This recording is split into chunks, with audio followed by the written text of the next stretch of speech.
ახლა ჩვენს ეთერში ძალიან საინტერესო სტუმრობის დროა.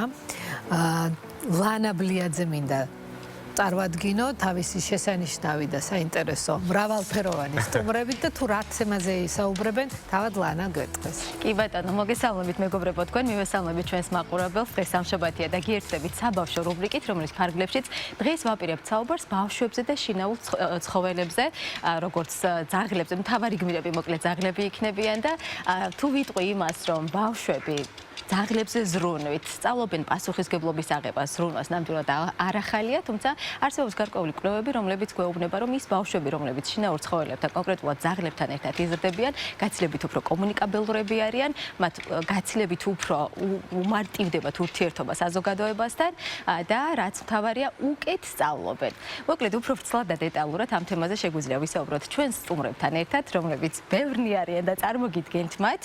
კეთი ინასარიძე, ნეიროფსიქოლოგი და ფსიქოთერაპევტი, ასევე დალი ხოჯავა, რომელსაც წარდგენა არ სჭირდება, ახალი დღის წამყვანი გახლავთ და ჩვენი პატარა მეგობრები უტა და ლოლა ჯომარდიძეები, რომლებიც თავის ელისაბედთან ერთად მოვიდნენ და უნდა გავიცნოთ ჩვენი ოთხფეხა მეგობრებით. პირველ რიგში მოგესალმებით ყველას, მადლობას გიხდით, რომ დილიდან ხართ ჩვენთან ერთად და ვაპირებთ ასეთ მნიშვნელოვან თემაზე საუბარს და თქვენის ნებართვით კეთისგან დავიწყებ საუბარს. კეთი, ძალიან ბევრი კვლევა არსებობს, როდესაც ამ თემისთვის ვემზადებოდი, წავიკითხე და ძირითადად ყველა არის დადებითი. ისიც კი რომ პანდემიის პერიოდი გვახსოვს ყველამ როგორი რთული იყო და არსებობს კვლევა, რომლის მიხედვითაც ამბობენ, რომ ოჯახებმა, სადაც შინაური ცხოველი იყო, კონკრეტულად ძაღლი, გაცილებით მარტივად გადაიტანეს ეს პერიოდი, ვიდრე სხვებმა. კონკრეტულად ბავშვებზე იყო აქცენტი გაკეთებული. რეალურად ბავშვების და ძაღლების ურთიერთობაზე რომ ვისაუბროთ, რა მოაქვთ ერთმანეთისთვის მათ? მოგესალმებით, მადლობა მოწვევისთვის. ნამდვილად ძაღლის შემოყვანა ოჯახში არის კარგი როგორც მენტალური ჯანმრთელობისთვის, ასევე ფიზიკური ჯანმრთელობისთვის. თქვენ სწორად აღნიშნეთ, რომ ჯერ პანდემიაზე ვიტყვი, რატო იყო კარგი, იმიტომ სტრესის შემცირებას ახდენს ძაღლთან ურთიერთობა, იწვევს ოქსიტოცინის და პროლაქტინის დონის მომატებას და აქედან გამომდინარე რელაქსაციურ ეფექტს იწვევს და შესაბამისად სტრესი მცირდება და პანდემია დიდი სტრესი იყო ჩვენთვის. გარდა ამისა, დოფამინის და სეროტონინის დონეს წევს და ეს უკვე დეპრესიის შემცირებას იწვევს. ანუ ემოციური სფეროსთვის არის ფანტასტიკური, ესე იგი სტრესი, შფოთვა, დეპრესია, აი ეს მცირდება. გარდა ამისა, გამოიყოფა ენდორფინები და ბედნიერების განცდას იწვევს და ბავშვი, როდესაც ეფერება ძაღლს და ეხუტება, არა მარტო თვითონ გაზომილია სტრეს ჰორმონი დაბლა იწევს და აუტისტებთან ეს კვლევა ჩატარებული მონრეალის უნივერსიტეტში, კანადაში და აი ეს შედეგია, აი მნიშვნელოვნად დაბლა იწევს სტრეს ჰორმონი და გარდა ამისა თვითონ ძაღლსაც გამოეყოფა ესეთი ჰორმონები და ამას სიყვარულის მარყურს ეძახიან, ანუ ორივე ღებულობს აი ამ სიამოვნებას. გარდა ამისა დღეს დედები ამ ხშირად აღნიშნავენ, რომ ბავშვები აი ამ გაჯეტებზე არიან მიჯაჭვულები და დიდ დროს ატარებენ, რაც განვითარებას უშლის ხელს, კომუნიკაციას ზღუდავს და ძაღლი როცა ყავთ სახლში, იძულებულები არიან, რომ გაასეირნონ ეს ძაღლი, მოწყდნენ ამ გაჯეტებს. რა თქმა უნდა, მშობელმა უნდა მისცეს ამის საშუალება, პასუხისმგებლობა ახსენეთ თქვენ და ძალიან კარგია ესეც ბავშვის აღზრდისათვის, იმიტომ რომ მას უნდა დაავალო, რომ აჭამოს, წყალი დაუდგას, გაასეირნოს, ასე რომ ხო, გარდა ამისა თანაგრძნობის და ემპათიის უნარი უვითარდებათ, რაც მომავალი ცხოვრებისთვის ძალიან მნიშვნელოვანია, სოციალური ურთიერთობებისთვის არის კიდე ძალიან მნიშვნელოვანია, რომ გაიყვან გარეთ. თუ მანამდე არავინ არ მოგაქცევს ყურადღებას და არავინ არ დაგელაპარაკება, რომ გაიყვან, აი თქვენ თუ მე დავაკვირდი, ახლა ძაღლები რომ შემოიყვანეს სტუდიაში, მაშინ ყველა გაიქცა, ყველამ დასვა შეკითხვები. ასეა ძაღლების სეირნობის დროსაც. ხო, კოგნიტურ უნარებს მინდა შევეხო. აი მოვასწრო ამაზეც, ვიცი რომ დროში შეზღუდულები ვართ. ძალიან მნიშვნელოვანია, როდესაც აი მაგალითად ბავშვს აქვს რაღაცა პრობლემა მენტალური განვითარების სფეროში, არა მარტო ბავშვს მოზილებს ეს თუ დამრჩება, ვისაუბრებ. და მაგალითად კითხვა უჭირს. ის ვინც მას დაუჯდება და მოусმენს და მისი მსმენელი იქნება, ხშირად ეს არის ძაღლი. გარდა ამისა, მინდა ვილაპარაკო თერაპიის სახეზე, რომელსაც ლოგოთერაპია ქვია და ჩვენს ქვეყანაში ფაქტიურად ეხლა დაინერგა და ყავს ერთადერთი, მაგრამ განსაკუთრებული სპეციალისტი ჯაბა ზარდიაშვილი, რომელიც ატარებს ლოგოთერაპიას და მინდა მშობლებს უთხრა, რომლებსაც ცენტრებში დაღავთ ბავშვები, აი ჯაბაც ერთ-ერთ ცენტრში მუშაობს და რა ბენეფიტები შეუძლიათ აქედან მიიღონ. ეს არის მოტორული განვითარება, კომუნიკაციის განვითარება, კომუნიკაციაში ვერბალურიც შედის, სოციალური ურთიერთობები, აი ამ ვილაპარაკეთ ემოციურ სფეროზე, ხო, ემოციურ სფეროს დარეგულირება, აღარ გავშლი, ასე ვთქვათ, ძალიან ბევრი ბენეფიტი შეუძლიათ მიიღონ და აქვე ვიტყვი, რომ მე როდესაც ეს უთხარი ჩემს პაციენტს, წავიდა და თვითონ იყიდა, გამოიწერა ძაღლი და სახტად დავჭი, როცა ჩამოვიდა, თბილისელები არ იყვნენ, მითხრა, რომ გამოიწერა ავსტრალიური ნაგაზი. ანუ არანაირად ეს არ შეესაბამებოდა იმ მოთხოვნებს, რომელიც აი ამ ბავშვს სჭირდებოდა. აი ამაზე აუცილებლად უნდა კითხოთ და ვისაუბროთ ჩვენ უფრო ვრცლად ამ თემაზე. მანამდე დალის მინდა ვკითხო, თავისი ორი არაჩვეულებრივი მეგობრით მოვიდა ჩვენთან, თუმცა ერთი სახში დატოვა. ის უფრო დიდია და რთული იქნებოდა იმის წამოყვანა. რთული სამართავია. ხო, დალი გაგვაცანი, ეს არაჩვეულებრივ როგორ დადგნენ ეს წყობაში? სპეციალურად დადგნენ ეს ეიციან. და რაც ყველაზე მნიშვნელოვანია, შეხარ ძალიან დაკავებული. ბევრი საქმე გაქვს და პარალელურად ახერხებ იმას, რომ სამი ძაღლი ყავდეს აი ასე მოვლილი. მოგვიყევი ჯერ მათი ისტორიები. ერთ-ერთის განსაკუთრებით, რომელიც როგორც ხედავთ, ქუჩიდან ავიყვანეო, როგორც თქვი, ხო? ეს არის ქალბატონი ლუსი, რომელიც უკვე 12 წელია მყავს, ლეკობიდან მყავს მე ლუსი და ისიც სხვათა შორის მე მყავდა მანამდე ძაღლი, რომელიც 14 წლის ასაკში მომიკვდა და ჩემთვის დენა დიდი სტრესი და ტრაგედია იყო ეს, რომ მე ვთქვი, რომ მე ძაღლს აღარ ავიყვან, თქო, აი გამორიცხულია მეთქი და ნუ შემდეგ ჩემი შვილები ცოტა რომ წამოიზარდნენ, მათი დაჟინებული მოთხოვნით შეიძლება ითქვას, ავიყვანე, თუმცა დიდი მოთხოვნაც არ დასჭირდათ, რადგან მაინც ყოველთვის ბავშვობიდან მიდრეკილი ვიყავი სიყვარული. და როგორია მათი ჩართულობა? რადგან აი ბავშვების და ძაღლების ურთიერთობაზე ვსაუბრობთ, რამდენად იღებენ პასუხისმგებლობას, რამდენად ასეინებენ, თუ მაინც შეხარ მთავარი გმირი და მთავარი მაინც მე ვარ, რა თქმა უნდა, მთავარი, მაგრამ თავისი წილი პასუხისმგებლობა აქვს. იცი რა, იმდენი ხანია უკვე ერთად არიან, რომ აი რაღაცნაირად საუკეთესო მეგობრები არიან.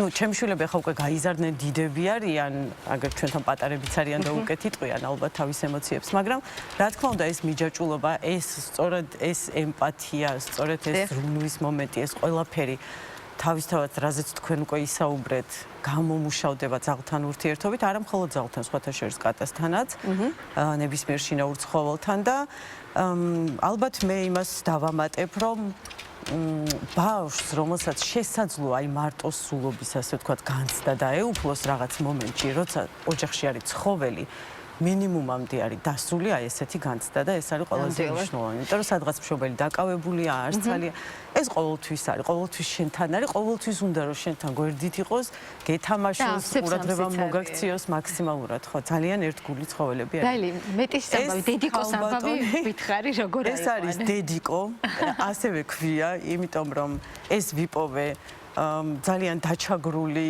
დიდი ძაღლებისგან დაზარალებული, დაგლეჭილი, ასე ვთქვათ და იყო თან ფეხმძიმედ. ვაი.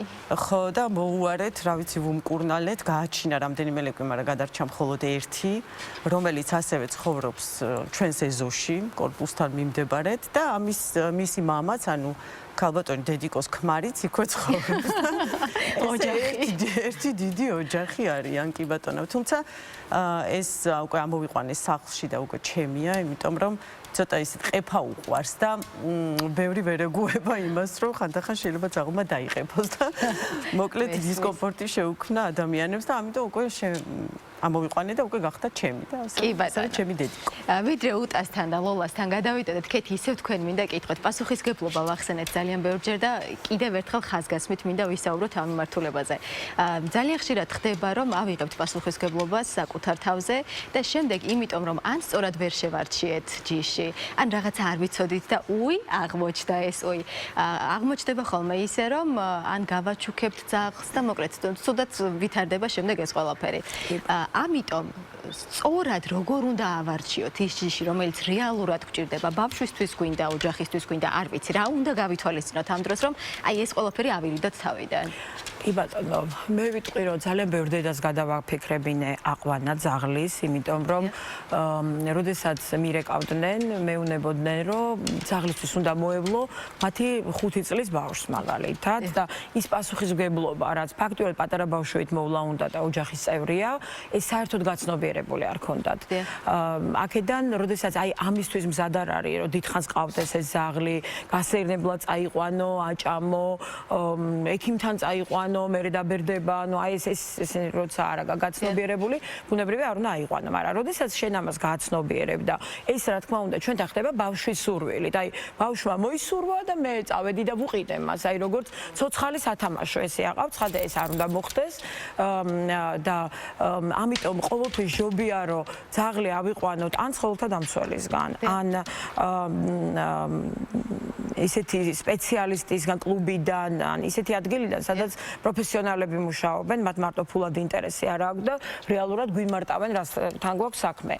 მაგრამ აი თავშესაფარსაც ვახსენებ, იმიტომ რომ იქიდანაც შეგიძლიათ აიყვანოთ თავისუფლად და იქაც ძალიან კარგ კონსულტაციას გაგიწევთ. აუცილებლად. ჯიშზე და კეთილი საქმეც იქნება. აუცილებლად. ძაღლის აყვანის დროს გასათვალისწინებელია არა მარტო ის, რომ ის ლამაზია ან ჩასახუტებელია, ეს არ არის, უფრო მნიშვნელოვანია როგორი ხასიათი აქვს მას. რამდენად უყვარს კონტაქტი, ასაკს აქვს კიდე ბავშვის ძალიან დიდი მნიშვნელობა. ტოდლერია 4 წლამდეა, სკოლამდელია თუ თინეიჯერია, სულ სხვადასხვა მოთხოვნებია ამ დროს ძაღლის ჯიშის მიმართ.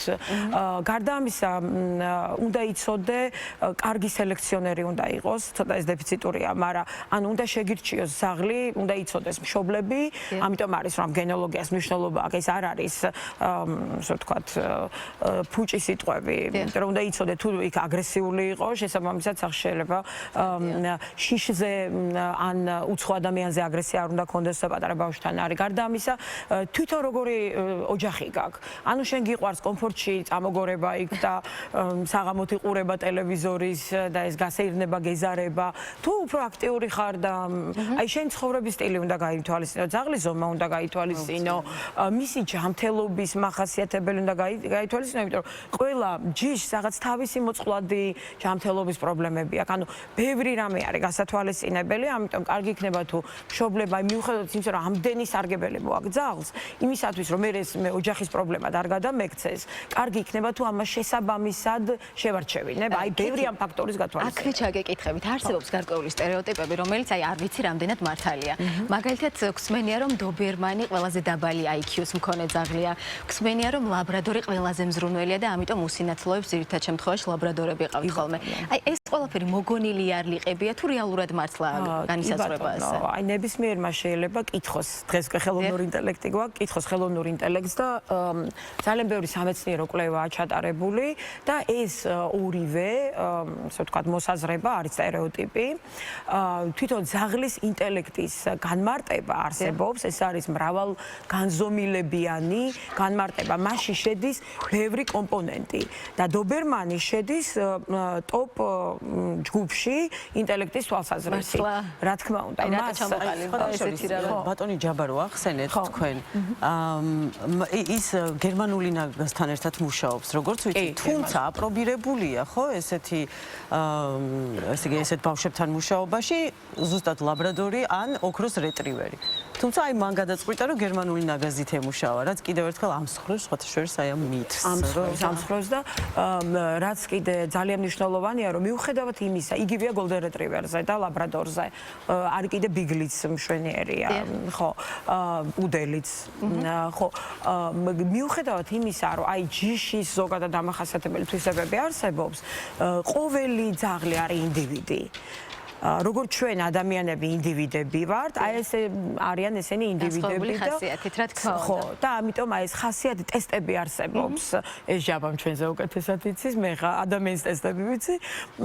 ხდება ამ ყველაფრის შეფასება, აი მრავალგანზომილებიანი ინტელექტის, რომელიც ძაღლს გააჩნია. კი ბატონო. და ერთს დავამატებდი კიდე, ბარემ ვიტყვი რომ მარტო ბავშვებისთვის არა, მოზრდილებისთვისაც ძალიან მნიშვნელოვანია.